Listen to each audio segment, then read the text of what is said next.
चलिए बच्चों, तो हम क्वेश्चन सॉल्व करेंगे इस चैप्टर का। ठीक है, areas related to the circle से रिलेटेड हम अब कुछ क्वेश्चन सॉल्व करेंगे, जैसा कि हमने समझा था चैप्टर के बारे में। तो देखिए, the radius of two circles are 9 centimetre and 19 centimetre respectively. दो सर्कल हैं, एक सर्कल का रेडियस है 9 सेंटीमीटर, दूसरा है हमारा 19 centimetre. Find the radius of the circle which has circumference equal to the sum of the circumferences of the two circles. Find करिए radius उस सर्कल की जो इन दोनों सर्कल की सर्कमफेरेंस के सम के इक्वल है, उसकी सर्कमफेरेंस। मतलब क्वेश्चन क्या कह रहा है, दो सर्कल थे, ठीक है। देखो, अगर हम थोड़ा सा ज्योमेट्री बना लें, अगर हमारे पास क्या था, एक तो हमारा ये सर्कल, सर्कल 1, ठीक, दूसरा हमारा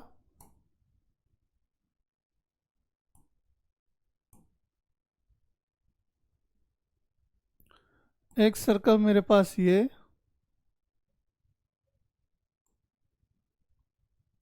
ठीक है, और तीसरा एक सर्कल और है, ठीक है। मतलब इस तरीके से कुछ 3 सर्कल है मेरे पास। देखो, समझो इसको क्या है। एक सर्कल है जिसका रेडियस है मेरे पास कितना, 9 सेंटीमीटर। ये जो सर्कल था इसका रेडियस कितना है बेटा, 9 सेंटीमीटर, ठीक है। ये जो सर्कल है इसका रेडियस कितना है, 19 centimetre, 19 centimetre.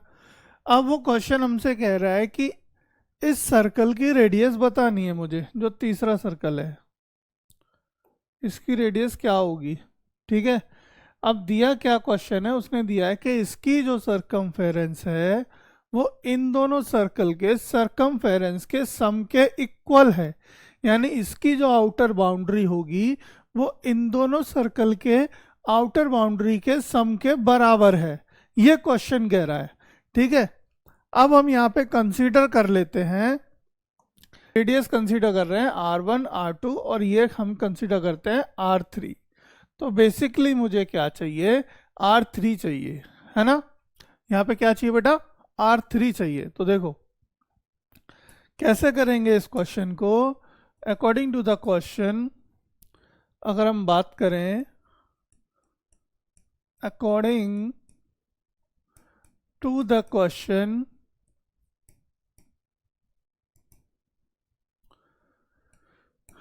circumference of R3, radius मतलब ऑफ सर्कल 3, या हम ये लिख लेते हैं ऑफ सर्कल 3 इक्वल होगी circumference of circle 1 plus circumference of circle 2 के, है ना। ये बराबर है। तो देखो, सरकमफेरेंस क्या होती है, यानी कि उसकी परिधि, हिंदी में कहते हैं परिधि, वैसे गिरी। और इसी को जैसा कि जब आपने पढ़ा होगा रेक्टेंगल, जब पढ़ा होगा तो रेक्टेंगल में जब हम परिमाप निकालते थे, यानी कि पेरीमीटर, पेरीमीटर क्या होता है, सम ऑफ ऑल साइड्स होता है, ठीक है, सम ऑफ ऑल साइड्स। यानी ये चारों साइड्स को सम करके हम पेरीमीटर निकालते थे, है ना। तो वही पेरीमीटर यहाँ सर्कल में क्या कहलाता है, आपका सरकमफेरेंस कहलाता है ना। उसी को हम परिधि भी कहते हैं हिंदी में, वही। लेकिन क्या होता है इसका फॉर्मूला, इसका फॉर्मूला बेटा हमने बताया था 2πr होता है, 2πr। अब यहाँ पे मेरा r क्या है, R3 है, ये सर्कल 3 की बात हो रही है, तो यहाँ R3। और सरकमफेरेंस ऑफ सर्कल 1 क्या होगी, फॉर्मूला तो सेम रहेगा बट यहाँ पे R1 होगा, प्लस फॉर्मूला सेम रहेगा, यहाँ पे R2 होगा। क्लियर है बेटा, सिंपल क्वेश्चन है, बहुत सिंपल। देखो कुछ भी नहीं है, 2π एज इट इज रहने दो, R3 बराबर, यहाँ से 2π कॉमन आ जाएगा, बाहर ले लो, R1 प्लस R2, ठीक है। अब 2π से 2π कट जाएगा, काट दो जल्दी से, 2π से 2π कैंसिल आउट, क्या बचा, R3।